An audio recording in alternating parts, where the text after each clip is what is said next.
Hi friends, தேங்காய் சட்னி தான் இன்றைக்கி செய்ய போகிறோம். இன்றைக்கி தேங்காய் அரை மூடி எடுத்து அதை நல்லா துருவிக்கிட்டு தேவையான பொருள் தேங்காய், பச்சை மிளகாய், பொட்டுக்கடலை, 2 பூண்டு, தேவையான அளவு உப்பு எடுத்து மிக்ஸி ஜாரில் போட்டுக்கலாம். மிக்ஸி ஜாரில் போட்டு தேவையான அளவு தண்ணி விட்டு நல்லா அரைச்சிக்கணும். ஃபஸ்ட்டு மிக்ஸியை போட்டுக்கலாம். இப்போ நல்லா அரைக்கணும். இப்போ அரைச்சிக்கலாம். இந்த மாதிரி செய்யுங்க, குழந்தைங்க நல்லா விரும்பி சாப்பிடுவாங்க. இப்போ தேவையான அளவு தண்ணி ஊற்றிக்கலாம். சிம்பிளாக செய்கிற சட்னி தோசை இட்லிக்கெலாம் நல்லாயிருக்கும்.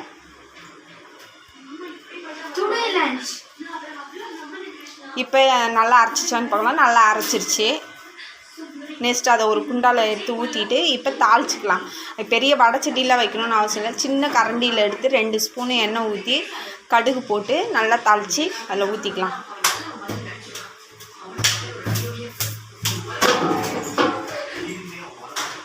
இப்போ கடுகு போட்டு தாளிச்சாச்சு.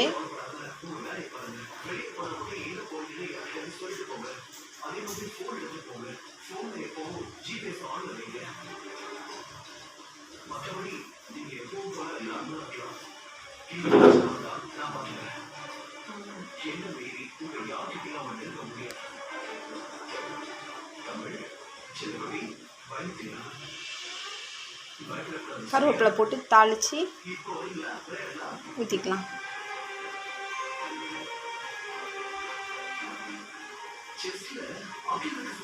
இப்போ டேஸ்டான சட்னி அருமையாக ரெடி ஆயிடுச்சு. என்னோடய சேனல் உங்களுக்கு பிடிச்சிருந்தா சப்ஸ்கிரைப் பண்ணுங்கள். எனக்கு ஏதோ உதவியாக இருக்கும்.